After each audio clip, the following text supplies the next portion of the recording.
خبردار جو میرے پاس آئے، اگر تم میری گڑیا نہیں لائے تو اس بیڈ پر بیٹھنے کا سوچنا بھی مت، کیونکہ بابا نے وعدہ کیا تھا کہ جو نیا دولہا آئے گا وہ میرے لیے بولنے والی گڑیا لائے گا، اور اگر گڑیا نہیں ملی تو میں بہت شور مچاؤں گی۔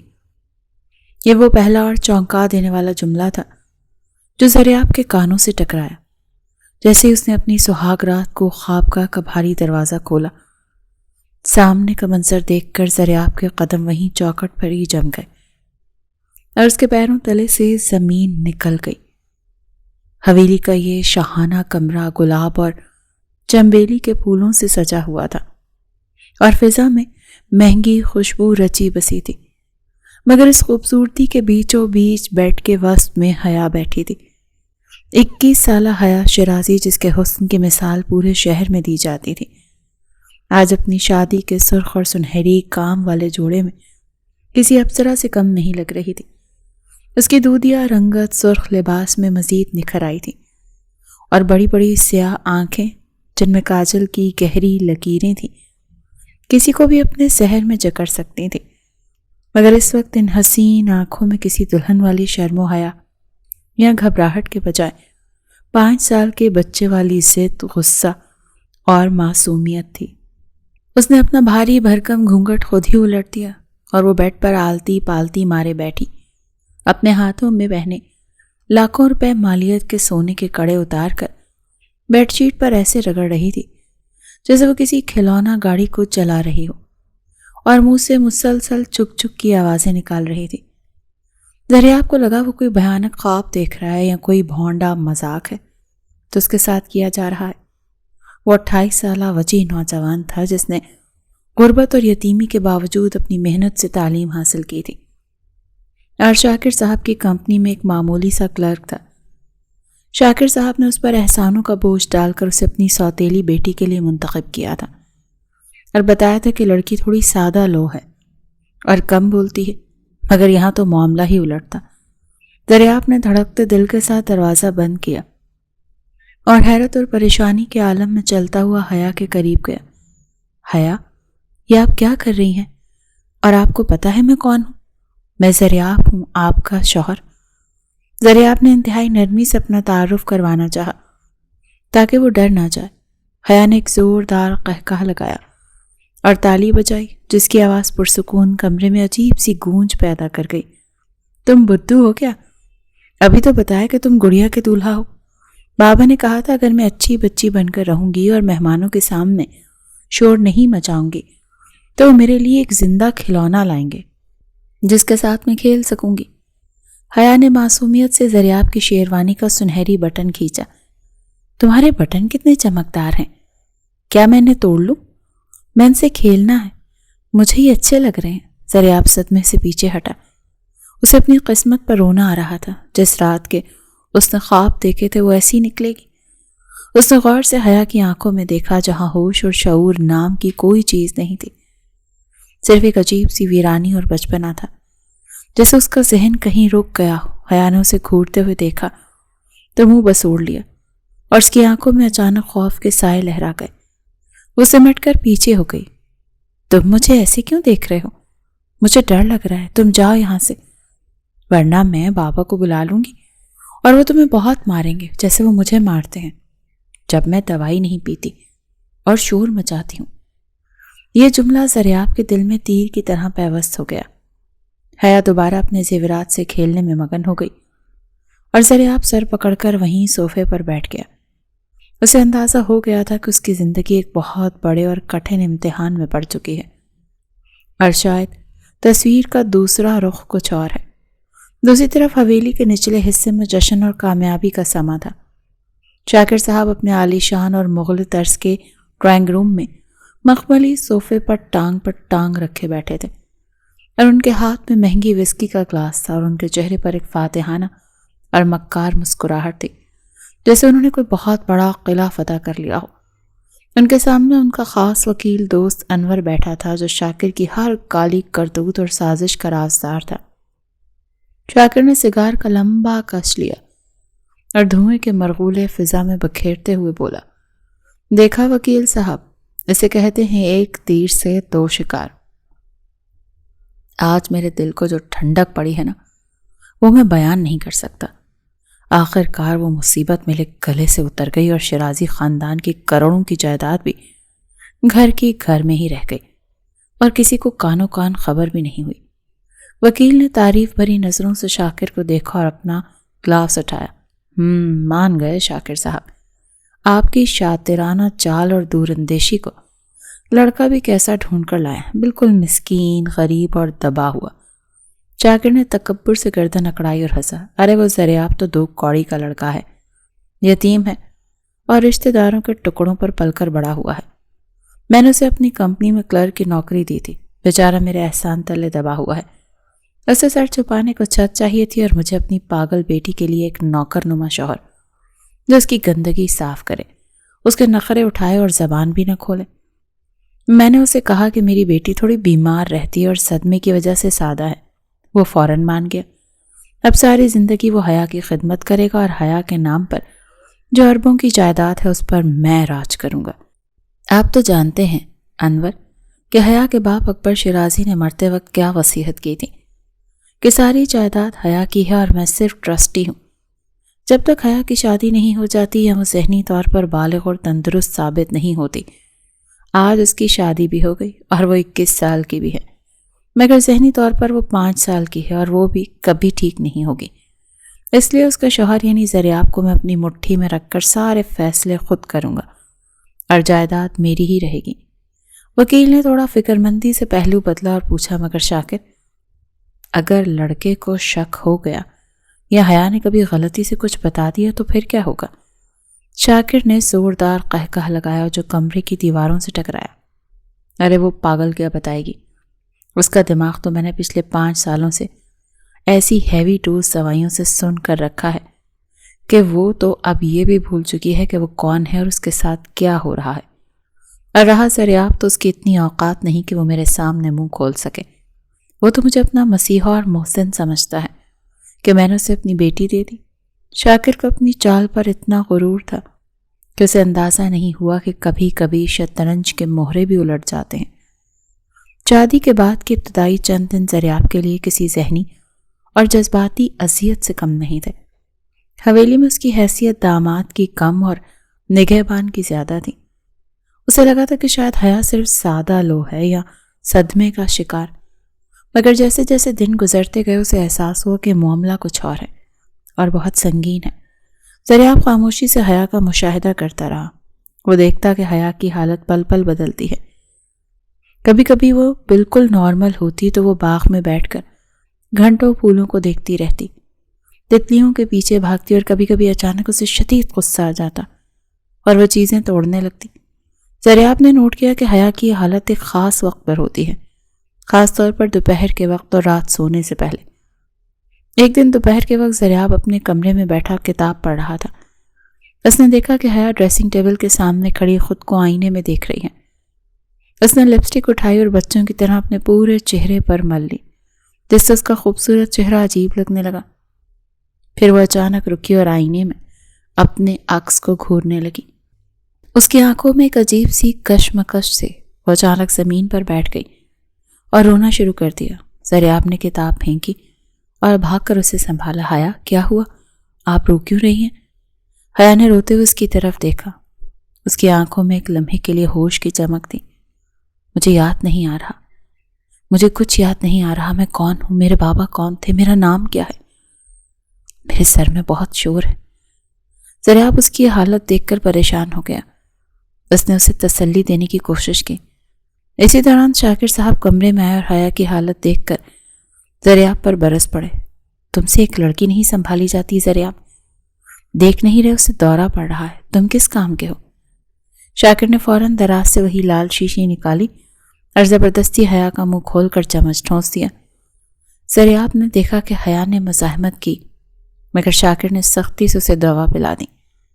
دوائی پیتے ہی حیا کی آنکھیں بھاری ہونے لگیں، اس کا جسم ڈھیلا پڑ گیا اور وہ چند منٹوں میں ہی زریاب کی باہوں میں بے ہوش ہو گئی۔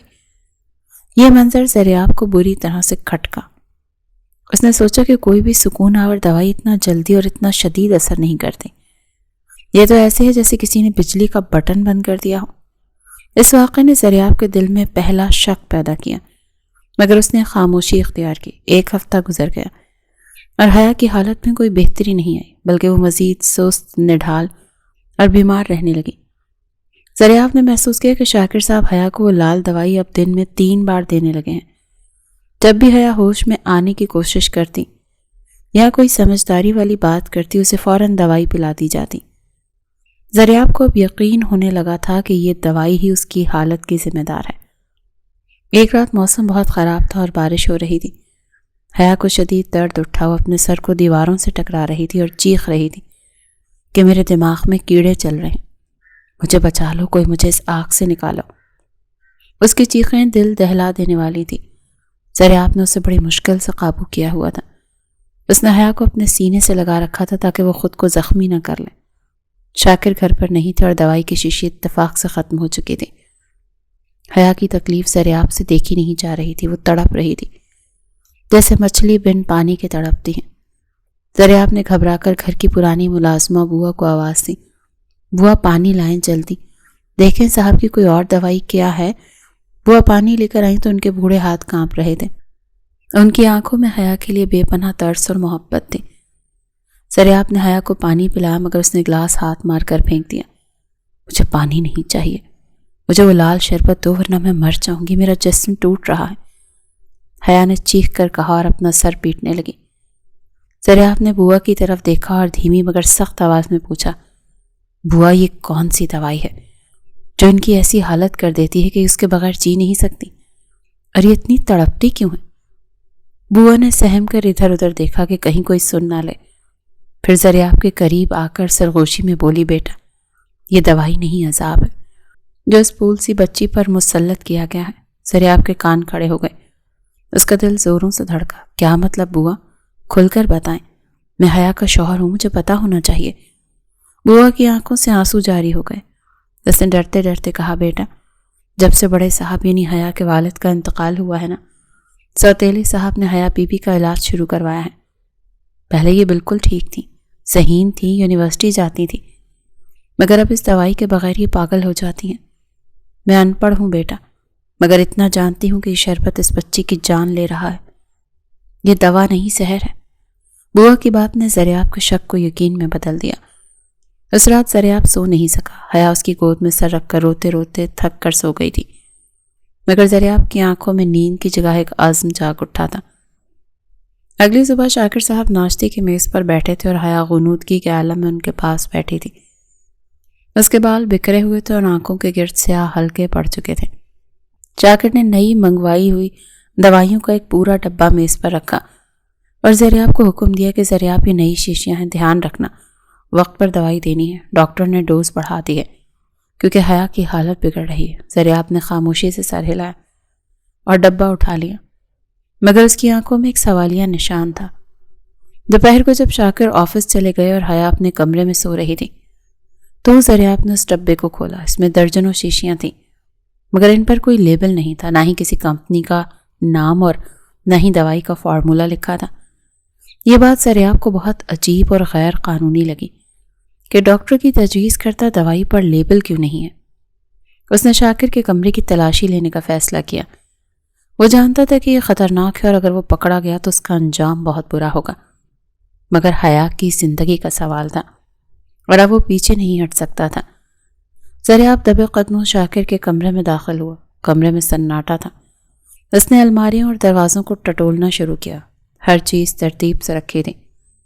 کافی دیر کی جدوجہد کے بعد جب وہ مایوس ہونے والا تھا تو اسے بیڈ کے نیچے قالین کے نیچے چھپا ایک پرانا دھاتی بکس ملا۔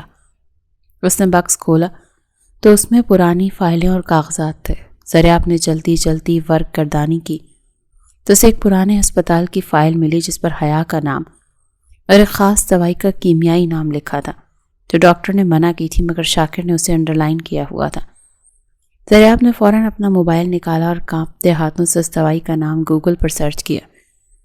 دل کی دھڑکنیں تیز تھی۔ جیسے ہی سرچ کے نتائج سامنے آئے، زریاب کے پیروں تلے سے زمین نکل گئی اور اس کا خون کھول اٹھا۔ موبائل کی اسکرین پر صاف لکھا تھا کہ یہ ہائی پوٹینسی اینٹی سائیوٹکس ہیں جو شدید ذہنی امراض اور پاگل پن کے خطرناک مریضوں کو دی جاتی ہیں۔ تاکہ ان کا دماغ سن ہو جائے اور انہیں قابو کیا جا سکے۔ اور اگر یہ دوائی کسی نارمل انسان کو مسلسل دی جائے تو وہ اپنی یادداشت کھو سکتا ہے، اس کا اعصابی نظام مکمل طور پر تباہ ہو سکتا ہے اور وہ زندہ لاش بن سکتا ہے۔ زریاب کا ہاتھ کانپنے لگا اور موبائل گرتے گرتے بچا۔ یہ علاج نہیں تھا، یہ سلو پوائزننگ تھی۔ شاکر اس معصوم بچی کو آہستہ آہستہ مار رہا تھا اور اسے پاگل بنا رہا تھا، مگر کیوں؟ زریاب کی آنکھوں میں آنسو اور غصہ ایک ساتھ امٹ آئے۔ اس نے وہیں کھڑے ہو کر دیوار کے پار حیا کی طرف دیکھا، جو اپنے کمرے میں بے خبر سو رہی تھی۔ زریاب نے قسم کھائی کہ اب وہ خاموش نہیں رہے گا، وہ شاکر کے اس گھنونے کھیل کو ختم کرے گا اور حیا کو اس کی کھوئی ہوئی زندگی واپس دلائے گا، چاہے اس کے لیے اسے اپنی ہی جان کی بازی کیوں نہ لگانی پڑے۔ اس نے بطور ثبوت کے طور پر فائل کی تصاویر لی اور سب کچھ ویسے ہی رکھ کر باہر نکل آیا۔ اب جنگ کا باقاعدہ آغاز ہو چکا تھا۔ وہ راہداری میں سائی کی طرح چلتا ہوا اپنے کمرے میں آیا اور دروازہ لاک کر کے سیدھا باتھ روم میں گھس گیا۔ اس نے لرزتے ہاتھوں سے شیشی نکالی اور اس کا ڈھکن کھولا۔ سرخ رنگ کا گاڑھا مادہ اس کی آنکھوں میں چبھ رہا تھا۔ یہ کوئی عام دوائی نہیں تھی، بلکہ یہ حیا کی زندگی کا وہ زہر تھا جس نے اس کے پھول جیسے بچپن کو نگل لیا اور اس کی جوانی کو گرہن لگا دیا۔ زریاب کی آنکھوں میں نفرت اور غصے کا طوفان امڈ آیا۔ اس نے بنا ایک لمحہ ضائع کیے شیشی کو الٹا کر دیا اور ساری دوائی واش بیسن میں بہا دی۔ سرخ لکیر پانی کے ساتھ گھل کر بہہ گئی، جیسے حیا کی رگوں سے زہر نکل رہا ہو۔ زریاب نے نل کھولا اور پانی کے بہاؤ کو تیز کر دیا تاکہ زہر کا ایک ذرہ بھی باقی نہ رہے۔ اس نے خالی شیشی کو اچھی طرح دھویا اور پھر شیشی میں اپنے عکس کو دیکھا۔ تم یہ کر سکتے ہو زریاب، تمہیں حیا کو بچانا ہوگا۔ اس نے خود کو تسلی دی۔ اب اگلا مرحلہ سب سے مشکل اور خطرناک تھا۔ اسے شیشی واپس بھرنی تھی تاکہ شاکر کو شک نہ ہو۔ اگر شاکر نے خالی شیشی دیکھ لی یا اسے پتہ چل گیا کہ دوائی بدلی گئی ہے تو زریاب کی لاش بھی اس گھر سے باہر نہیں جائے گی۔ زریاب نے گہرا سانس لی اور دبے قدموں کچن کی طرف بڑھا جہاں اندھیرا تھا۔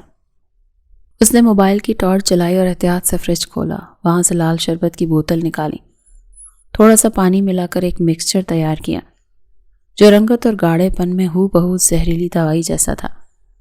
زریاب نے وہ محلول احتیاط سے شیشی میں بھرا اور اسے واپس اپنی جیب میں رکھ لیا۔ اب اسے یہ شیشی واپس شاکر کے کمرے میں رکھنی تھی، جو شیر کی کچھار میں جانے کے مترادف تھا۔ زریاب دوبارہ شاکر کے کمرے کی طرف بڑھا اور اس کے قدم بھاری تھے اور دل کی دھڑکن کانوں میں گونج رہی تھی۔ اس نے کمرے کا دروازہ آہستہ سے کھولا۔ کمرہ اب بھی خالی تھا اور خاموشی چھائی ہوئی تھی۔ زریاب نے جلدی سے الماری کھولی اور وہ شیشے اس خفیہ خانے میں واپس رکھ دی جہاں سے اٹھائی تھی، اور فائلوں کو ویسا ہی ترتیب دے دیا جیسا پہلے تھا۔ جب وہ کمرے سے باہر نکلا تو اسے لگا جیسے اس کے کاندھوں سے منو بوجھ اتر گیا ہو۔ وہ واپس اپنے کمرے میں آیا جہاں حیا بے سد سو رہی تھی۔ اس کے معصوم چہرے پر دوائی کے اثر سے ایک عجیب سی پیلاہٹ تھی۔ زریاب اس کے سرحانے فرش پر بیٹھ گیا اور اس کے ہاتھ کو اپنے ہاتھوں میں لے لیا۔ سو جاؤ حیا، آج تمہاری قید کی آخری رات ہے۔ کل سے تمہیں وہ زہر نہیں ملے گا۔ کل سے تمہاری رگوں میں زندگی دوڑے گی، اور میں وعدہ کرتا ہوں کہ جب تک تم ٹھیک نہیں ہو جاتی میں تمہارا سایہ بن کر رہوں گا اور کسی آندھی کو تمہارے قریب نہیں آنے دوں گا۔ زریاب وہیں حیا کا ہاتھ تھامے بیٹھا رہا اور اس کی آنکھوں میں نیند نہیں تھی، بس ایک عزم تھا، ایک دیوانگی تھی جو اسے سونے نہیں دے رہی تھی۔ اگلی صبح حویلی میں معمول کی چہل پہل شروع ہو چکی تھی۔ شاکر صاحب رات گئے واپس آئے اور اب اپنے کمرے میں گہری نیند سو رہے تھے۔ حیا جاگ چکی تھی اور حسب معمول اپنے سر کو دونوں ہاتھوں سے پکڑ کر بیٹھی تھی، کیونکہ اس کے خون میں موجود نشہ ٹوٹ رہا تھا اور اس کا جسم نئی خوراک مانگ رہا تھا۔ زریاب، میرے سر میں چونٹیاں چل رہی ہیں، مجھے درد ہو رہا ہے۔ حیا نے زریاب کو دیکھتے ہی شور مچانا شروع کر دیا۔ وہ بیڈ شیٹ کو نوچ رہی تھی۔ زریاب نے جلدی سے اسے سنبھالا اور پانی کا گلاس اس کے لبوں سے لگایا۔ پی لیں پانی حیا، ٹھیک ہو جائے گا۔ حیا نے غصے سے گلاس پرے پھینک دیا، جس سے پانی قالین پر گر گیا۔ نہیں، مجھے پانی نہیں پینا، مجھے دوائی چاہیے، ابھی لاؤ ورنہ میں چیخوں گی، میں بابا کو بتا دوں گی۔ حیا کی حالت بگڑ رہی تھی، وہ درد سے تڑپ رہی تھی۔ زریاب جانتا تھا کہ اب امتحان شروع ہونے والا ہے۔ اس سے جیب سے وہ بدلی ہوئی شیشی نکالی جس میں صرف میٹھا پانی تھا۔ یہ لیں حیا، پی لیں دوائی۔ زریاب نے چمچ بھرا، حیا نے جھپٹ کر چمچ منہ میں ڈال لیا، سکون کا سانس لیا۔ اسے لگا اس کی دوائی مل گئی، یہ صرف نفسیاتی اثر تھا۔ اس کی آنکھیں بند کر لیں، سکون سے لیٹ گئی۔ زریاب اسے دیکھتا رہا، اسے پتا تھا کہ یہ سکون عارضی ہے، اصل طوفان تو اب آئے گا جب اس کے جسم کو وہ کیمیکل نہیں ملے گا جس کو وہ سالوں سے عادی ہو چکی تھی۔ دوپہر تک زریاب کا خدشہ سچ ثابت ہوا۔ حیا کی حالت اچانک سے بگڑنے لگی، وہ بے چین ہو کر کمرے میں ادھر سے ادھر ٹہلنے لگی۔ اسے شدید پسینے آ رہے تھے اور ہاتھ پاؤں کانپ رہے تھے۔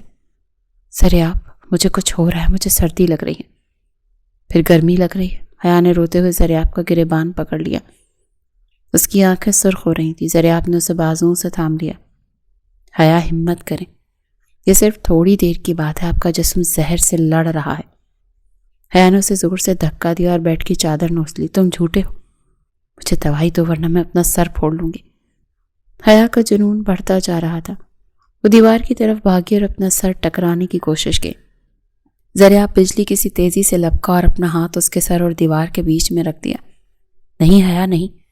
زریاب نے اسے پیچھے کھینچا اور مضبوطی سے اسے اپنی باہوں میں جکڑ لیا تاکہ وہ خود کو نقصان نہ پہنچا سکے۔ حیا چیخ رہی تھی اور زریاب کے سینے پر مکے مار رہی تھی، مگر زریاب نے اپنی گرفت ڈھیلی نہیں کی۔ مار لے مجھے، جتنا مارنا ہے، مگر میں آپ کو ٹوٹنے نہیں دوں گا حیا۔ حیا روتے روتے نڈھال ہو گئی اور زریاب کے سینے پر ہی سر رکھ کر سسکنے لگی۔ مجھے بچا لو زریاب، مجھے بہت درد ہو رہا ہے، مجھے وہ دوائی لا دو۔ زریاب کی اپنی آنکھوں میں آنسو تھے۔ اس نے حیا کے پسینے سے بھیگے بالوں میں انگلیاں پھیرتے ہوئے کہا، بس تھوڑا سا وقت اور حیا، پھر سب ٹھیک ہو جائے گا۔ میں ہوں نا آپ کے پاس، میں آپ کو کچھ بھی نہیں ہونے دوں گا۔ 3 دن اور 3 راتیں زریاب نے جہنم جیسی اذیت میں گزاری تھیں۔ یہ 3 دن اس کی زندگی کے سب سے مشکل تھے۔ حیا کو نشہ ٹوٹنے کے شدید دورے پڑتے تھے۔ وہ کبھی چیزیں توڑتی، کبھی زریاب کو مارتی اور کبھی بچوں کی طرح بلک بلک کر روتی۔ ایک رات حیا کی حالت اتنی خراب ہوئی کہ اس نے اپنا گلا دبانا شروع کر دیا۔ زریاب جو پاس ہی بیٹھا تھا گھبرا کر اٹھا اور بڑی مشکل سے حیا کے ہاتھ سے اس کے گلے سے ہٹائے۔ حیا چھوڑیں، یہ کیا کر رہی ہیں؟ زریاب نے اس کے ہاتھ چکر لیے۔ حیا کی آنکھوں میں وحشت تھی۔ مجھے مرنا ہے زریاب، یہ درد برداشت نہیں ہو رہا۔ زریاب نے اسے سینے سے لگا لیا اور وہیں زمین پر بیٹھ گیا۔ آپ نہیں مریں گی حیا، میں آپ کو زندہ رکھوں گا، چاہے مجھے اپنی ہی جان کیوں نہ دینی پڑے۔ زریاب نے اسے اپنی پوری رات اپنی باہوں میں لیے رکھا، آیت الکرسی پڑھ کر اس پر پھونکتا رہا۔ شاکر صاحب کو زریاب نے کہہ دیا تھا کہ دوائی کا اثر ہو رہا ہے، بس حیا کی طبیعت تھوڑی خراب ہے اور وہ کمرے سے باہر نہیں نکلنا چاہتی۔ شاکر نے زیادہ دھیان نہیں دیا، وہ تو ویسے بھی حیا کی آواز سننا بھی پسند نہیں کرتا تھا۔ چوتھے دن کی صبح جب سورج کی پہلی کرن کمرے میں داخل ہوئی تو ایک معجزہ ہوا۔ زریاب جو پچھلے 3 دن سے پل بھر کے لیے نہیں سویا تھا، کرسی پر بیٹھے بیٹھے اونگ رہا تھا۔ اسے لگا کسی نے اس کے کاندھے پر نرمی سے ہاتھ رکھا۔ زریاب ہڑبڑا کر اٹھا اور سامنے دیکھا حیا بیڈ پر بیٹھی تھی۔ اس کا چہرہ دھلا ہوا تھا اور آنکھوں میں وہ وحشت اور خالی پن نہیں تھا جو ہمیشہ رہتا تھا، بلکہ ایک گہرا ٹھہراؤ اور حیرت تھی۔ اس نے اپنے ہاتھوں کو دیکھا، پھر کمرے کی دیواروں کو اور آخر میں زریاب کو۔ زریاب، تم؟ حیا کی آواز میں وہ توتلا پن اور بچکانہ انداز نہیں تھا جو دوائی کی وجہ سے تھا۔ زریاب کو اپنی سماعت پر یقین نہیں آیا۔ وہ فوراً اس کے پاس گیا اور گھٹنوں کے بل بیٹھ گیا۔ حیا، آپ مجھے پہچان رہی ہیں؟ حیا نے اپنے ماتھے کو مسلا، جیسے بکھری ہوئی یادوں کو سمیٹنے کی کوشش کر رہی ہوں۔ میرے سر سے وہ بوجھ ہٹ گیا زریاب، مجھے سب صاف دکھائی دے رہا ہے۔ حیا کی آنکھوں میں آنسو آ گئے جو موتیوں کی طرح اس کے رخساروں پر بہنے لگے۔ مجھے یاد ہے بابا کا جانا اور پھر شاکر انکل کا مجھے زبردستی وہ کڑوا شربت پلانا۔ میں چیخنا چاہتی تھی مگر میری آواز میرے گلے میں ہی دب جاتی تھی۔ مجھے ایسا لگتا تھا جیسے میں کسی اندھیرے کنویں میں قید ہوں اور اوپر سے لوگ مجھے دیکھ کر ہنس رہے ہیں۔ حیا نے زریاب کا ہاتھ تھام لیا، اس کے ہاتھ گرم تھے۔ زریاب کی خوشی کا تو کوئی ٹھکانہ نہیں تھا۔ اس کی محنت رنگ لائی تھی اور اس کی آنکھوں میں تشکر کے آنسو تھے۔ حیا، وہ دوائی زہر تھی، اب آپ ٹھیک ہو گئی ہیں، اب وہ آپ کا کچھ نہیں بگاڑ سکتے۔ حیا نے نفرت سے مٹھیاں بھینچ لیں، اس کی آنکھوں میں شعلے تھے۔ شاکر نے میری زندگی برباد کی، میرے بابا کو دھوکہ دیا، میں اسے چھوڑوں گی نہیں زریاب۔ میں اس سے اپنا سب کچھ واپس لوں گی. میں اس کا وہ حشر کروں گی کہ دنیا دیکھے گی. زریاب نے اس کے عزم کو سراہا. ہم ضرور بدلا لیں گے حیا، مگر ابھی ہمیں بہت احتیاط کرنی ہوگی. شاکر کو یہ پتہ نہیں چلنا چاہیے کہ آپ ٹھیک ہو گئی ہیں. زریاب نے ایک بہت سوچا سمجھا پلان بنایا جس کے تحت انہیں اس گھر سے نکلنا تھا تاکہ حیا کا مکمل علاج ہو سکے اور وہ قانونی جنگ لڑ سکے. اس نے حیا کو سمجھایا کہ اسے دوبارہ پاگل بننے کی اداکاری کرنی ہوگی تاکہ شاکر کو یقین ہو جائے کہ وہ اب بھی ویسی ہی ہے. حیا کے لیے بہت مشکل تھا کہ وہ دوبارہ اسی اذیت ناک کردار میں ڈھلے جس سے وہ بمشکل نکلی تھی، مگر اس نے حامی بھر لی. دوپہر کے کھانے کا وقت تھا اور شاکر صاحب میز پر بیٹھے کھانا کھا رہے تھے. حیا زریاب کے ساتھ آئی اور آتے اس نے میز پر رکھا پانی کا جگ اٹھا لیا. مجھے نہانا ہے، مجھے گرمی لگ رہی ہے. حیا نے چیخ کر کہا اور جگ کا سارا پانی میز پر گرا دیا جس سے شاکر کے کپڑے گیلے ہو گئے اور سالن کی پلیٹ میں پانی بھر گیا. شاکر غصے سے آگ بھگولا ہو گیا. اس نے اٹھ کر حیا کو تھپڑ مارنے کے لیے ہاتھ اٹھایا مگر زریاب بجلی کسی تیزی سے بیچ میں آ گیا اور شاکر کا ہاتھ روکنے کے بجائے عاجزی سے جھک گیا. مارے مت، یہ ہوش میں نہیں ہے، انہیں نہیں پتا یہ کیا کر رہی ہیں. شاکر نے زریاب کو دھکا دیا. لے جاؤ اسے میری نظروں کے سامنے سے، میرا دماغ پھٹ جائے گا اس کے شور سے. یہ لڑکی میرے لیے عذاب بن گئی ہے. زریاب نے فوراً موقع کا فائدہ اٹھایا اور ہاتھ جوڑ کر بولا، سر میں اسی لیے کہہ رہا ہوں کہ حیا کی حالت دن بدن خراب ہوتی جا رہی ہیں. دوائی بھی اب اثر نہیں کر رہی. یہ رات بھر چیختی ہیں. میرے گاؤں میں ایک بہت پہنچے ہوئے بابا جی ہیں جو دم کرتے ہیں. اگر آپ اجازت دیں تو میں انہیں کچھ دنوں کے لیے وہاں لے جاؤں. شاید ہوا پانی بدلنے سے کچھ فرق پڑ جائے اور آپ کو بھی گھر میں سکون مل جائے گا. شاکر نے رومال سے اپنے کپڑے صاف کیے اور بیزاری سے حیا کو دیکھا جب پردے کے پیچھے چھپ کر عجیب عجیب آوازیں نکال رہی تھی اور منہ چڑھا رہی تھی. شاکر کو لگا اگر یہ مصیبت کچھ دن گھر سے دور رہے گی تو وہ اپنی عیاشیوں میں آزاد ہوگا اور سکون سے اپنے وکیل کے ساتھ مل کر پراپرٹی کے کاغذات تیار کروا سکے گا. اس نے لاپرواہی سے ہاتھ ہلایا. ٹھیک ہے، لے جاؤ اسے جہاں لے جانا ہے، بس مجھے اس منحوس کی شکل نظر نہ آئے. اور ہاں، منشی سے پیسے لے لینا. میں نہیں چاہتا کہ راستے میں کوئی تماشا بنے اور میری بدنامی ہو. زریاب نے اپنی خوشی اور فتح مند مسکراہٹ چھپاتے ہوئے سر جھکایا. بہت شکریہ سر، میں آج شام ہی نکل جاؤں گا. شاکر اپنے کمرے میں چلا گیا. اسے اندازہ بھی نہیں تھا کہ اس نے اپنے ہاتھوں سے اپنی بربادی کے پروانے پر دستخط کر دیے ہیں اور جس لڑکی کو وہ بیوقوف سمجھ رہا تھا وہ اب اس کے جال سے نکل چکی ہے. شام ہوتے ہی زریاب نے ضروری سامان پیک کیا اور حیا کو لے کر گاڑی میں بیٹھ گیا. حیا نے بے بسی سے حویلی کی اونچی دیواروں کو دیکھا جہاں اس نے اپنے باپ کے ساتھ ہنستے کھیلتے دن گزارے تھے اور پھر شاکر کی قید میں جہنم جیسی راتیں کاٹی تھیں. اس کی آنکھوں میں ایک وعدہ تھا کہ وہ واپس آئے گی مگر ایک نئے روپ میں. زریاب نے گاڑی سٹارٹ کی اور گیٹ سے باہر نکل گیا. گاڑی جب شہر کی حدود سے باہر نکلی اور کھلی سڑک پر آئی تو حیا نے ایک لمبا اور گہرا سانس لیا جیسے وہ برسوں بعد کھلی فضا میں سانس لے رہی ہوں. زریاب، ہم کہاں جا رہے ہیں؟ کیا واقعی گاؤں جا رہے ہیں؟ حیا نے پوچھا تو زریاب نے مسکرا کر اسے دیکھا. اس کی مسکراہٹ میں حیا کے لیے سکون تھا. نہیں حیا، ہم آزادی کی طرف جا رہے ہیں. میرے ایک دوست ہیں ڈاکٹر احسن، ان کا کلینک اور فارم ہاؤس دوسرے شہر میں ہے. وہ بہت قابل ڈاکٹر ہیں. وہاں آپ کا مکمل چیک اپ ہوگا اور ہم وہیں رہ کر شاکر کے خلاف ثبوت جمع کریں گے. حیا نے زریاب کی طرف دیکھا. اس کی آنکھوں میں زریاب کے لیے بے پناہ شکر گزاری اور کچھ ان کہے جذبات تھے. تم نہ ہوتے تو میں شاید وہیں مر جاتی. زریاب، تم میرے لیے کوئی عام انسان نہیں ہو، تم میرے مسیحا ہو. زریاب نے ایک ہاتھ سے اسٹیئرنگ ویل سنبھالا اور دوسرے ہاتھ سے حیا کا ہاتھ تھام لیا. میں تمہارا شوہر ہوں حیا، اور میرا فرض ہے تمہاری حفاظت کرنا. مگر سچ کہوں تو اب یہ صرف فرض نہیں رہا. زریاب کی آواز دھیمی اور جذباتی ہو گئی اور حیا کے دل کی دھڑکنیں تیز ہو گئیں. پھر کیا ہے؟ اس نے دھڑکتے دل سے پوچھا. زریاب نے ایک لمحے کے لیے اس کی آنکھوں میں دیکھا. یہ دیوانگی ہے حیا. تمہاری معصومیت اور درد نے مجھے دیوانہ بنا دیا ہے. میں تمہیں کسی بھی قیمت پر کھو نہیں سکتا. حیا کا چہرہ سرخ ہو گیا. اس نے شرما کر باہر دیکھنا شروع کر دیا مگر اس کے ہونٹوں پر ایک خوبصورت سی مسکراہٹ تھی. سفر جاری تھا اور رات کے سائے گہرے ہو رہے تھے مگر ان دونوں کی زندگی میں اب سویرا ہونے والا تھا. وہ دونوں ایک نئے سفر پر نکل چکے تھے. زریاب کی گاڑی پہاڑی راستوں سے گزرتے ہوئے ایک ویران مگر خوبصورت فارم ہاؤس کے گیٹ پر رکی۔ یہ ڈاکٹر احسن کا پرائیویٹ کلینک اور رہائش گاہ تھی، جہاں شہر کے شور شرابے سے دور مریضوں کا علاج کیا جاتا تھا۔ گاڑی رکتے ہی زریاب نے جلدی سے اتر کر حیا کی طرف کا دروازہ کھولا۔ حیا سیٹ سے ٹیک لگائے نیم بے ہوشی کی حالت میں تھی۔ سفر کی تھکن اور دوائی کا اثر ختم ہونے کی وجہ سے اس کا جسم ٹوٹ رہا تھا۔ زریاب نے نرمی سے اسے آواز دی، حیا ہم پہنچ گئے، اٹھو۔ حیا نے مشکل سے آنکھیں کھولیں اور زریاب کا سہارا لے کر باہر نکلی۔ سامنے برآمدے میں ڈاکٹر احسن کھڑے تھے، جنہوں نے گرم جوشی سے زریاب کا استقبال کیا اور فوراً حیا کی حالت بھانپ لی۔ زریاب نے حیا کو بازوؤں سے تھام رکھا تھا کیونکہ اس کے قدم لڑکھڑا رہے تھے۔ ڈاکٹر احسن نے انہیں اندر کمرے میں لے جا کر بٹھایا اور حیا کا معائنہ شروع کیا۔ زریاب بے چینی سے پاس کھڑا تھا۔ ڈاکٹر نے سنجیدگی سے کہا، زریاب تم ٹھیک کہہ رہے، اس کے خون میں خطرناک حد تک نشہ آور کیمیکلز موجود ہیں۔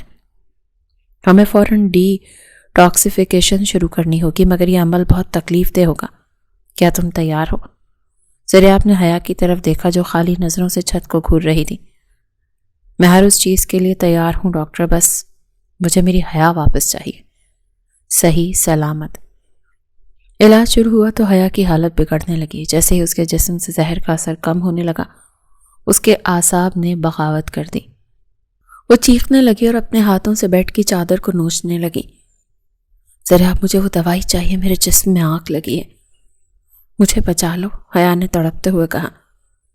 زریاب نے آگے بڑھ کر اس کے دونوں ہاتھ تھام لیے۔ حیا خود پر قابو رکھو، بس تھوڑی دیر کی ہمت ہے۔ حیا نے زریاب کو دھکا دیا اور اس کا گریبان پکڑ لیا۔ اس کی آنکھوں میں جنون تھا۔ تم جھوٹے ہو، تم مجھے مارنا چاہتے ہو۔ شاکر انکل ٹھیک کہتے تھے، تم میرے دشمن ہو۔ لاؤ میری دوائی ورنہ میں اپنی جان دے دوں گی۔ حیا بیٹھ کے نیچے گر گئی اور اپنا سر زمین پر مارنے لگی۔ زریاب کا دل خون کے آنسو رو رہا تھا، مگر اس نے کمزوری نہیں دکھائی۔ وہ زمین پر بیٹھ گیا اور حیا کو مضبوطی سے اپنی باہوں میں جکڑ لیا۔ مار لو مجھے حیا، جتنا مارنا ہے مار لو، مگر میں تمہیں وہ زہر دوبارہ نہیں دوں گا۔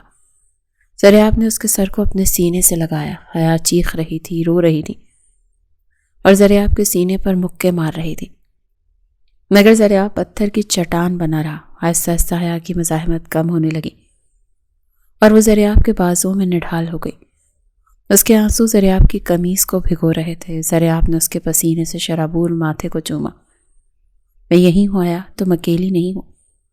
یہ رات بھی گزر جائے گی اور سویرا ضرور ہوگا۔ 2 ہفتے گزر چکے تھے اور فارم ہاؤس کی فضا میں ایک سکون تھا۔ حیا اب اپنے پیروں پر کھڑی تھی۔ اس کے چہرے کی زردی ختم ہو چکی تھی، اس کی جگہ صحت مند سرخی نے لے لی تھی۔ وہ باغ میں بینچ پر بیٹھی دور پہاڑوں کو دیکھ رہی تھی جہاں سے سورج ڈوب رہا تھا۔ زریاب 2 چائے کے کپ لیے وہاں آیا اور خاموشی سے اس کے پاس بیٹھ گیا۔ حیا نے مڑ کر اسے دیکھا۔ اس کی آنکھوں میں اب وہ وحشت نہیں تھی، بلکہ گہرا ٹھہراؤ اور حیا تھی۔ شکریہ زریاب، حیا نے کپ تھامتے ہوئے کہا۔ زریاب نے مسکرا کر اسے دیکھا۔ شکریہ کس لیے؟ حیا نے گہرا سانس لیا۔ مجھے زندگی کی طرف واپس لانے کے لیے۔ مجھے یاد ہے ان پچھلے دنوں میں تم نے میرے لیے کیا کچھ نہیں کیا۔ تم راتوں کو جا کے مجھے اپنے ہاتھوں سے کھانا کھلایا، میری الٹیاں صاف کی اور میری گالیاں سنی۔ حیا کی آواز بھر آ گئی۔ میں نے تمہیں بہت تنگ کیا نا زریاب؟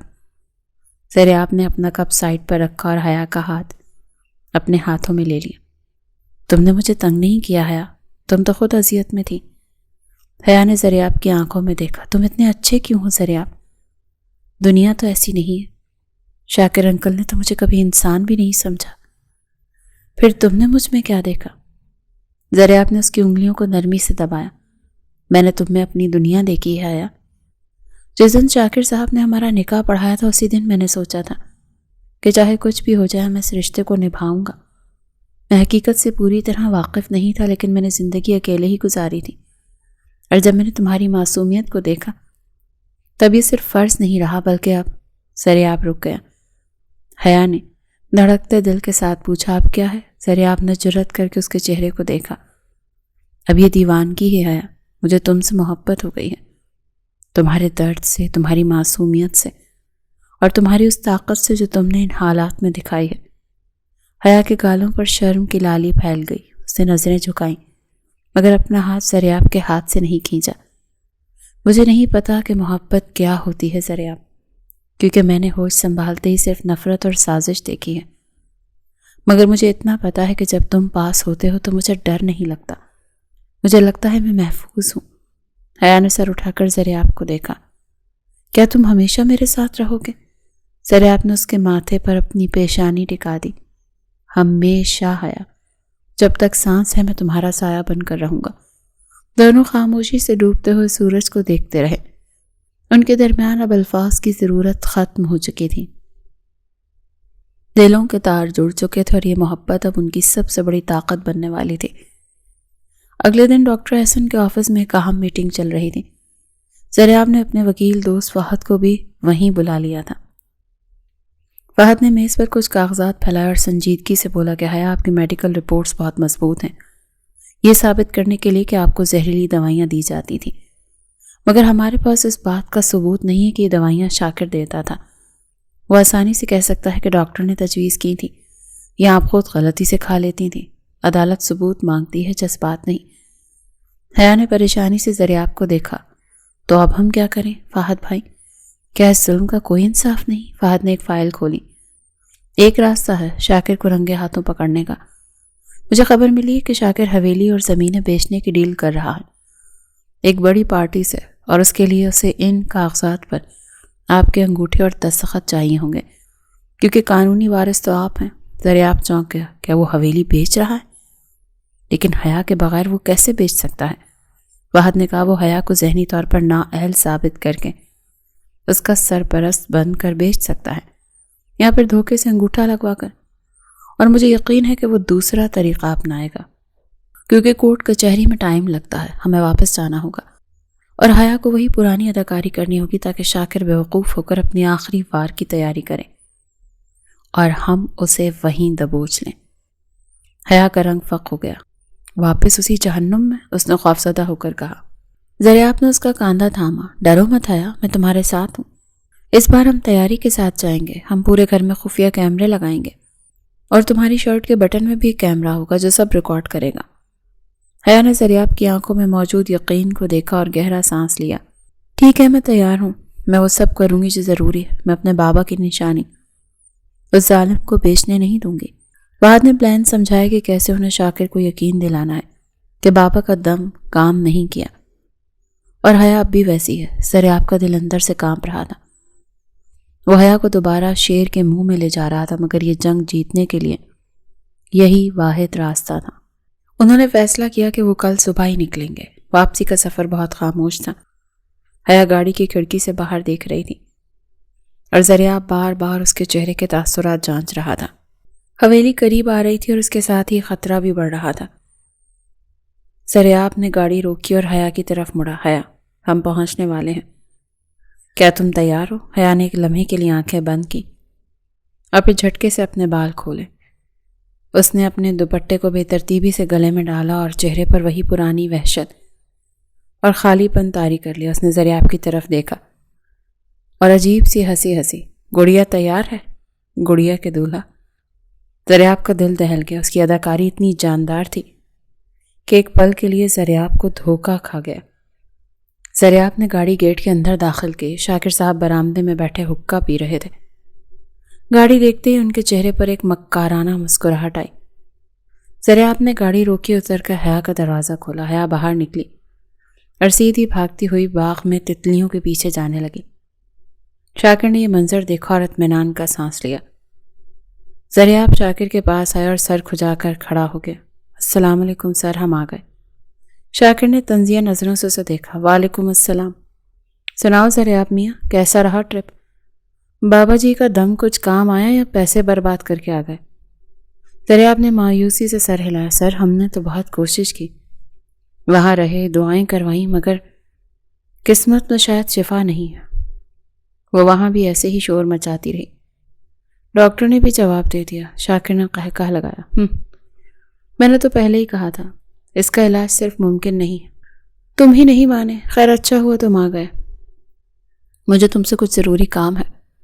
زریاب چوکنا ہو گیا۔ جی سر، کہیے۔ شاکر نے ادھر ادھر دیکھا اور دھیمی آواز میں بولا، کل ایک پارٹی آ رہی ہے، حویلی دیکھنے۔ میں نے فیصلہ کیا ہم یہ حویلی بیچ کر شہر شفٹ ہو جائیں، وہاں بڑے ہسپتال ہیں، حیا کا علاج بھی ہو جائے گا۔ تمہیں بس اتنا کرنا ہے کہ کل حیا کو تیار رکھنا، اور جب میں کہوں تو اس سے کاغذات پر انگوٹھا لگوا دینا۔ تم اس کے شوہر ہو، وہ تمہاری بات مان لے گی۔ دریاب کا خون کھول اٹھا، مگر اس نے چہرے پر مسکراہٹ سجائے رکھی۔ جی آپ فکر نہ کریں، جیسا آپ کہیں گے ویسا ہی ہوگا۔ حیا میری بات نہیں ٹالتی۔ شاکر نے خوش ہو کر دریاب کا کاندھا تھپتھپایا۔ شاباش، مجھے تم سے یہی امید تھی۔ جاؤ آرام کرو۔ دریاب وہاں سے نکلا تو اس کی مٹھیاں بھینچی ہوئی تھیں۔ بہت جلد شاکر صاحب آپ کو یہ غرور خاک میں ملنے والا ہے، اس نے دل میں سوچا۔ رات کا اندھیرا چھا چکا تھا اور حویلی میں سکون تھا۔ دریاب اپنے کمرے میں تھا۔ اس نے دروازہ لاک کیا اور بیگ سے چھوٹے وائرلیس کیمرے نکالے جو فہد نے اسے دیے تھے۔ حیا بیڈ پر بیٹھے اسے دیکھ رہی تھی۔ اب وہ نارمل تھی، مگر چہرے پر خوف کے سائے تھے۔ دریاب ہی کیمرے کیسے لگیں گے؟ شاکر انکل تو ہر وقت جاگتے رہتے ہیں۔ دریاب نے اسے تسلی دی، وہ اپنے کمرے میں شراب پی کر سو رہے ہوں گے۔ مجھے بھی جانا ہوگا، اسٹڈی روم اور ڈرائنگ روم میں کیمرے لگانے ہیں، کیونکہ کل ڈیل وہیں ہوگی۔ دریاب نے کالی شرٹ پہنی اور دبے قدموں کمرے سے باہر نکلا۔ حویلی کے برآمدے میں چوکیدار سو رہا تھا۔ دریاب سائے کی طرح دیوار کے ساتھ ساتھ چلتا ہوا اسٹڈی روم کی کھڑکی تک پہنچا۔ کھڑکی کھلی تو آہستگی سے اندر کود گیا۔ اس نے جلدی جلدی کتابوں کی الماری اور پردوں کے پیچھے کیمرے فٹ کر دیے۔ ابھی وہ آخری کیمرہ لگا ہی رہا تھا کہ اسے باہر قدموں کی آہٹ سنائی دی۔ دریاب کا دل حلق میں آ گیا۔ وہ جلدی سے ڈیسک کے نیچے چھپ گیا۔ دروازہ کھلا اور شاکر اندر داخل ہوا۔ وہ فون پر بات کر رہا تھا۔ ہاں سیٹ، کام پکا ہے، کل دوپہر آ جاؤ، کاغذات تیار ہیں۔ وہ پاگل لڑکی انگوٹھا لگا دے گی اور حویلی تمہاری۔ شاکر نے فائل اٹھائی اور ہنستے ہوئے باہر نکل گیا۔ دریاب نے سکون کا سانس لیا۔ اس کے ماتھے پر پسینہ تھا۔ وہ کچھ دیر وہیں رکا رہا، پھر احتیاط سے واپس نکلا۔ جب وہ کمرے میں پہنچا تو حیا دروازے پر ہی کھڑی تھی۔ اس نے دریاب کو دیکھتے ہی اسے گلے لگا لیا۔ تم ٹھیک تو ہو دریاب؟ مجھے بہت ڈر لگ رہا تھا، اگر وہ تمہیں دیکھ لیتے تو۔ حیا کا جسم کانپ رہا تھا۔ دریاب نے اسے اپنی باہوں میں بھینچ لیا اور کمرے کا دروازہ لاک کیا۔ میں ٹھیک ہوں میری جان، سب ٹھیک ہے، کیمرے لگ گئے ہیں، اب وہ کہیں نہیں بھاگ سکتا۔ دریاب نے حیا کو بیڈ پر بٹھایا اور خود اس کے سامنے گھٹنوں کے بل بیٹھ گیا۔ ڈرو مت حیا، یہ آخری رات ہے، کل کا سورج ہماری جیت لے کر نکلے گا۔ حیا نے دریاب کے چہرے کو ہاتھوں میں تھام لیا۔ مجھے جیت ہار کا نہیں پتا دریاب، مجھے بس تم چاہیے، اگر تمہیں کچھ ہو گیا تو میں جی نہیں پاؤں گی۔ دریاب نے اس کی ہتھیلیوں کو چوما۔ مجھے کچھ نہیں ہوگا، کیونکہ تمہاری محبت میری ڈھال ہے۔ اس رات خوف اور محبت کی عجیب سی کشمکش تھی۔ دونوں جاگتے رہے، ایک دوسرے کا ہاتھ تھامے آنے والے طوفان کا انتظار کر رہے۔ باہر ہوا زوروں سے چل رہی تھی، مگر کمرے میں دو دل ایک ساتھ دھڑک رہے تھے۔ اگلی صبح حویلی میں ایک عجیب سی ہلچل اور خاموشی تناؤ تھا۔ شاکر صاحب صبح ہی سے ملازموں پر چیخ رہے تھے اور ڈرائنگ روم کی صفائی کا حکم دے رہے تھے، کیونکہ آج ان کی زندگی کی سب سے بڑی ڈیل ہونے والی تھی۔ وہ اربوں روپے کی جائیداد بیچ کر ہمیشہ کے لیے اس ملک سے فرار ہونے کا پلان بنا چکے تھے۔ حیا اپنے کمرے میں ڈریسنگ ٹیبل کے سامنے بیٹھی اپنے عکس کو دیکھ رہی تھی۔ اس کے چہرے پر سنجیدگی تھی۔ دریاب اس کے پیچھے کھڑا اس کے بالوں میں کنگھی کر رہا تھا۔ اس کا لمس حیا کو حوصلہ دے رہا تھا۔ دریاب نے کنگھی رکھ کر اس کے دونوں کاندھوں پر اپنے مضبوط ہاتھ رکھے اور آئینے میں اس کی آنکھوں میں دیکھا۔ حیا، کیا تم تیار ہو؟ آج ہمیں کوئی غلطی نہیں کرنی، ایک چھوٹی سی بھول ہمارا پورا پلان برباد کر سکتی ہے۔ حیا نے آئینے میں دریاب کی آنکھوں میں دیکھا، جہاں صرف یقین اور بے پناہ محبت تھی۔ میں تیار ہوں دریاب، میں نے 5 سال اس دن کا انتظار کیا ہے، مگر سچ کہوں تو مجھے اب ڈر نہیں لگ رہا، کیونکہ تم میرے ساتھ ہو۔ دریاب نے جھک کر اس کے سر پر بوسہ دیا۔ میں ہمیشہ تمہارے ساتھ ہوں میری جان۔ تبھی دروازہ زور سے کھلا اور شاکر اندر داخل ہوا۔ اس کے ہاتھ میں ایک نیا سوٹ تھا۔ دریاب کو تیار کرو، اسے جلدی یہ کپڑے پہناؤ اور دھیان رکھنا کہ مہمانوں کے سامنے یہ بالکل خاموش رہے، مجھے کوئی شور نہیں چاہیے۔ شاکر نے کپڑے بیڈ پر پھینکے۔ دریاب نے عاجزی سے سر جھکایا۔ جی آپ فکر نہ کریں، میں نے انہیں سمجھا دیا، یہ بالکل خاموش رہیں گے۔ شاکر نے حیا کو گھورا، جو خالی نظروں سے اسے دیکھ رہی تھی، جیسے اسے کچھ ہوش نہ ہو۔ دیکھ لو اسے دریاب، اگر آج اس نے کوئی گڑبڑ کی تو خیر نہیں ہوگی۔ شاکر دھمکی دے کر پیر پٹکتا ہوا چلا گیا۔ ذریعہ نے دروازہ بند کیا اور گہرا سانس لیا. اس نے جیب سے وہ چھوٹا سا بٹن کیمرہ نکالا اور حیا کی قمیض کے کالر میں بڑی مہارت سے لگا دیا. یہ ہماری حفاظت کے لیے ہے حیا. بس کچھ دیر کی اداکاری اور پھر ہم ہمیشہ کے لیے آزاد ہوں گے. ذریعہ نے حیا کے ہاتھ تھام لیے اور انہیں اپنے لبوں سے لگایا. تم میری بہادر گڑیا ہو اور آج تم جیتو گی. حیا نے ذریعہ کے ہاتھ کو دبا کر اپنی رضامندی ظاہر کی اور وہ کپڑے پہننے لگی جو شاکر لایا تھا. آج جنگ کا آخری مارکا تھا، مگر اس جنگ میں وہ اکیلی نہیں تھی. اس کا محافظ اس کے ساتھ تھا. دوپہر کے وقت حویلی کے پورچ میں 2 بڑی گاڑیاں آ کر رکیں، جن میں سے شہر کے مشہور بلڈر سیٹھ بلال اور ان کے وکیل اترے. شاکر نے ان کا پرتپاق استقبال کیا اور انہیں ڈرائنگ روم میں لے گیا، جہاں انواع اقسام کے کھانے سجے تھے. سیٹھ بلال نے صوفے پر بیٹھتے ہوئے ادھر ادھر دیکھا. شاکر صاحب، حویلی تو شاندار ہے، مگر سنا ہے کہ اس کی اصل وارث آپ کی سوتیلی بیٹی ہے اور وہ ذہنی طور پر ٹھیک نہیں. ہمیں کل کو کوئی قانونی مسئلہ تو نہیں ہوگا؟ شاکر نے قہقہ لگایا اور سیٹھ کے لیے خود جوس کا گلاس بھرا. ارے سیٹھ صاحب، آپ کس کی باتوں میں آ گئے؟ آپ فکر نہ کریں، میں اس کا قانونی سرپرست ہوں اور اس کا شوہر بھی میرا ہی ملازم ہے. وہ وہی کرے گا جو میں کہوں گا. لڑکی تو اپنے ہوش میں ہی نہیں ہے. اسے تو یہ بھی نہیں پتا کہ دستخط کیا ہوتے ہیں، بس انگوٹھا لگوانا ہے اور وہ میرا کام ہے. ذریعہ دروازے کے پیچھے کھڑا یہ سب سن رہا تھا. اس نے فون پر فہد کو اشارہ کیا کہ وہ تیار رہے. شاکر نے آواز دی، ذریعہ لے آؤ حیا کو، مہمان انتظار کر رہے ہیں. ذریعہ حیا کو لے کر ڈرائنگ روم میں داخل ہوا. حیا نے بالوں کو بکھیر رکھا تھا اور دوپٹہ زمین پر گھسیٹ رہی تھی. اس کی چال میں ایسی لڑکھڑاہٹ تھی جیسے وہ نشے میں ہو. اس نے اندر آتے ہی عجیب سی ہنسی اور سیٹھ بلال کی طرف اشارہ کیا. انکل، آپ کے پاس چاکلیٹ ہیں؟ حیا نے معصومیت سے پوچھا. شاکر نے دانت پیس کر ذریعہ کو اشارہ کیا. سنبھالو اسے ذریعہ اور بٹھاؤ چپ چاپ. ذریعہ نے حیا کا ہاتھ پکڑا اور اسے صوفے پر بٹھایا. حیا خاموش رہی. انکل مہمان ہیں. شاکر نے جلدی سے فائل میز پر رکھی تاکہ وہ مزید کوئی بات نہ ہو. اچھا سیٹھ صاحب، ٹائم ضائع نہیں کرتے، دستخط کروا لیتے ہیں تاکہ آپ کو قبضہ مل جائے. شاکر نے اسٹامپ پیپر حیا کے سامنے رکھا اور مسکرا کر بولا، میری پیاری گڑیا، یہاں انگوٹھا لگاؤ، پھر تمہیں بہت سارے کھلونے ملیں گے. جلدی کرو شاباش. حیا نے اسٹامپ پیڈ کو دیکھا، پھر شاکر کو اور پھر ذریعہ کو. ذریعہ کی آنکھوں نے اسے اشارہ کیا کہ اب وقت آ گیا.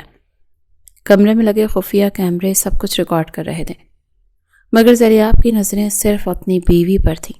حیا نے انگوٹھا سیاہی میں ڈبویا اور کاغذ کی طرف ہاتھ بڑھا کر کمرے میں سب کی سانسیں رکی ہوئی تھیں. شاکر کی آنکھوں میں لالچ کی چمک تھی اور وہ اپنی جیت کے بالکل قریب تھا. حیا کا انگوٹھا کاغذ سے صرف 1 انچ دور تھا کہ وہ اچانک رک گئی. شاکر نے بے صبری سے کہا، کیا ہوا گڑیا، رک کیوں گئی؟ لگاؤ نا انگوٹھا. حیا نے سر اٹھایا اور اس بار اس کے چہرے پر وہ پاگل پن اور وحشت نہیں تھی، بلکہ ایک ایسی باوقار سنجیدگی تھی جس نے شاکر کو چونکا دیا. حیا نے میز پر رکھا ٹیشو پیپر اٹھا اور بڑے اطمینان سے اپنا انگوٹھا صاف کیا. شاکر انکل، میں ان کاغذات پر انگوٹھا نہیں لگاؤں گی کیونکہ یہ جائیداد میرے بابا کی نشانی ہے اور میں اسے بیچنا نہیں چاہتی. حیا کی ٹھہری ہوئی صاف آواز سن کر سیٹھ بلال اور ان کا وکیل حیرت سے اچھل پڑے. شاکر کا منہ کھلے کا کھلا رہ گیا. اسے لگا جیسے وہ کوئی برا خواب دیکھ رہا ہے. یہ تم کیا بول رہی ہو؟ تمہاری آواز کو کیا ہوا؟ تم تو پاگل تھی. شاکر ہکلایا، میری آواز کو کچھ نہیں ہوا انکل، بس وہ نشہ اتر گیا جو آپ پچھلے 5 سالوں سے مجھے زبردستی پلا رہے تھے. حیا اپنی جگہ سے کھڑی ہو گئی اور شاکر کی آنکھوں میں آنکھیں ڈال دیں. آپ کو کیا لگا تھا میں ساری زندگی گڑیا بنی رہوں گی اور آپ میرے بابا کی دولت پر عیاشی کریں گے؟ میں بالکل ٹھیک ہوں. شاکر کا رنگ فق ہو گیا. اس نے ذریعہ کی طرف دیکھا. یہ سب تم نے کیا ہے ذریعہ؟ تم نے دوائی نہیں پلائی اسے؟ ذریعہ بھی تن کر کھڑا ہو گیا اور حیا کے برابر میں آ کر اس کا ہاتھ تھام لیا. میں نے اسے دوائی نہیں زندگی پلائی ہے شاکر صاحب. وہ زہر میں نے اسی دن پھینک دیا تھا. شاکر غصے سے پاگل ہو گیا. اس نے میز پر پڑا گلدان اٹھایا اور حیا کی طرف بڑھا. میں تجھے زندہ نہیں چھوڑوں گا ذریعہ. ذریعہ نے حیا کو پیچھے کیا اور شاکر کا ہاتھ ہوا میں ہی پکڑ لیا. بس بہت ہو گیا شاکر صاحب، اب آپ کا کھیل ختم ہو چکا ہے. اسی لمحے پولیس انسپکٹر اور فہد اندر داخل ہوئے. رک جائیں شاکر صاحب، آپ کے خلاف سارے ثبوت موجود ہیں. شاکر نے پولیس کو دیکھا تو اس کے ہاتھ پاؤں پھول گئے. اس کی ساری اکڑ ختم ہو گئی. ذریعہ نے شاکر کو جھٹکا دیا. لے جائیں انہیں انسپکٹر، میں نہیں چاہتا کہ میری بیوی پر ان کا سایہ بھی پڑے. پولیس نے شاکر کو گرفتار کر لیا اور اسے لے گئے۔ حویلی میں سکون ہو گیا۔ سیٹ بلال بھی معذرت کرتے ہوئے چلے گئے۔ حیا وہیں صوفے پر بیٹھ کر اس کی آنکھوں سے آنسو بہنے لگے۔ یہ آنسو خوشی اور راحت کے تھے۔ زریاب اس کے پاس بیٹھ گیا اور اس کے آنسو پونچھنے لگا۔ بس حیا، اب رونا نہیں، اب تو صرف خوشیاں ہی خوشیاں ہیں۔ حیا نے اپنا سر زریاب کے کاندھے پر رکھ دیا اور آنکھیں بند کر لیں۔ چند دن گزر گئے، قانونی کارروائی مکمل ہو چکی تھی۔ شاکر کو جیل بھیج دیا گیا اور حیا کو اس کی تمام جائیداد کا مالک تسلیم کر لیا گیا۔ مگر حیا کے لیے سب سے بڑی دولت وہ انسان تھا جو اس وقت اس کے ساتھ کھڑا تھا۔ شام کا وقت تھا اور موسم بہت خوشگوار تھا۔ ہلکی ہلکی بوندا باندی ہو رہی تھی۔ حیا اور زریاب حویلی کے بڑے ٹیرس پر کھڑے تھے۔ حیا نے سفید رنگ کی شیفون کی ساڑی پہن رکھی تھی۔ کھلے بال ہوا میں لہرا رہے تھے۔ وہ بارش کے قطروں کو اپنے چہرے پر محسوس کر کر رہ گئی۔ زریاب نے حیا کا ہاتھ تھاما اور اسے بارش میں ہی رقص کی دعوت دی تو حیا ہنس پڑی۔ پاگل ہو گئے ہو زریاب، ہم بھیگ رہے ہیں۔ زریاب نے کوئی جواب دیے بغیر اسے ایک جھٹکے سے اپنی طرف کھینچا اور اس کی کمر میں ہاتھ ڈال کر اسے اپنے وجود کے انتہائی قریب کر لیا، اتنا قریب کہ ہوا کا گزرنا بھی ناممکن ہو گیا۔ عشق میں تو انسان ہوتا ہی پاگل ہے میری گڑیا، اور میں تمہاری محبت میں اس حد تک جا چکا ہوں جہاں سے واپسی کا کوئی راستہ نہیں۔ زریاب نے شرارت اور شدت کے ملے جلے تاثرات کے ساتھ کہا۔ حیا نے اس کے چوڑے سینے پر اپنا سر رکھ دیا جہاں اس کی دھڑکنیں کسی طوفان کی طرح گونج رہی تھیں۔ دونوں بارش میں ایک دھیمی انکہی دھن پر رقص کر رہے تھے۔ شیفون کی گیلی ساڑی حیا کے جسم سے چپک گئی اور بارش کے ٹھنڈے قطرے ان کے چہروں پر گر رہے تھے، مگر زریاب کے جسم کی تپش نے حیا کو اپنے حصار میں لے رکھا تھا۔ زریاب کا ایک ہاتھ حیا کی کمر پر مضبوطی سے جم گیا تھا اور دوسرے ہاتھ سے اس نے حیا کی بھیگی ہوئی زلفوں کو اس کے رخسار سے ہٹایا۔ اس کی آنکھوں میں ایک عجیب سی پیاس اور دیوانگی تھی جس نے حیا کے دل کی دھڑکنیں روک دی تھی۔ زریاب نے اپنا چہرہ جھکا کر اس کے کانوں میں سرگوشی کی جس سے حیا کے پورے بدن میں سنسنی دوڑ گئی۔ وعدہ کرو حیا، تم مجھے کبھی نہیں چھوڑو گی چاہے کچھ بھی ہو جائے، کیونکہ اب تم میری عادت نہیں ضرورت بن چکی ہو۔ حیا نے سر اٹھا کر اس کی گہری اور نشیلی آنکھوں میں دیکھا جہاں صرف عشق کا سمندر موجزن تھا۔ میں تو اس دن سے تمہاری ہو گئی تھی جب تم نے میرا ہاتھ تھاما تھا زریاب، اب یہ ہاتھ صرف موت ہی چھڑا سکتی ہے۔ میں تمہاری ہوں، صرف تمہاری۔ حیا کے لہجے میں سپردگی تھی۔ زریاب نے شدت سے اسے اپنی باہوں کے آہنی گھیرے میں مزید بھینچ لیا۔ ان کے درمیان کا معمولی سا فاصلہ بھی ختم ہو گیا۔ زریاب کا تپتا ہوا چہرہ حیا کے گلابی پڑتے چہرے کے بے حد قریب تھا۔ موت کا نام مت لو میری جان، ابھی تو ہمیں جینا ہے، بہت ساری خوشیاں سمیٹنی ہیں اور اس ادھوری محبت کو مکمل بھی تو کرنا ہے۔ زریاب کی گرم اور بھاری سانسیں حیا کے لبوں سے ٹکرا رہی تھیں جس سے حیا کے وجود میں ایک میٹھا سا درد جاگ اٹھا۔ اس نے شرما کر اپنی پلکیں جھکا لیں۔ زریاب نے جھک کر اس کے کپ کپاتے بھیگے لبوں کو نرمی سے چھوا اور پھر اس کے ماتھے پر ایک طویل اور پرسکون اور جنون خیز بوسہ دیا جو ان کے رشتے کی مضبوطی اور دیوانگی کی مہر تھا۔ بارش کی تیزی بڑھ رہی تھی، آسمان پر بجلی چمک رہی تھی، مگر زمین پر دو دل ایک ہو رہے تھے۔ زریاب نے حیا کو اپنے چہرے اور دونوں ہاتھوں کے پیالے میں بھرا اور اس کی آنکھوں میں جھانکا۔ تو میری زندگی ہو حیا، میری ہر سانس، میری ہر دھڑکن تمہارے نام ہے۔ زریاب نے اسے اپنی مضبوط باہوں میں بچوں کی طرح اٹھا لیا۔ حیا نے اپنے بازو اس کے گلے میں ڈال دیے اور اپنا چہرہ اس کے سینے میں چھپا لیا۔ چلو اب اندر چلتے ہیں، ورنہ میری ملکہ بیمار ہو جائے گی اور مجھے پھر تیمارداری کرنی پڑے گی۔ تو حیا کھل کھلا کر ہنس پڑی اور اس کی ہنسی حویلی کے سناٹے کو چیرتی ہوئی گونج گئی۔ زریاب اسے اپنی باہوں میں لیے بیڈ کی طرف بڑھا جہاں اب صرف محبت کی حکمرانی تھی۔ باہر برستی بارش اور اندر دو دلوں کی دھڑکنیں ایک ہو چکی تھی۔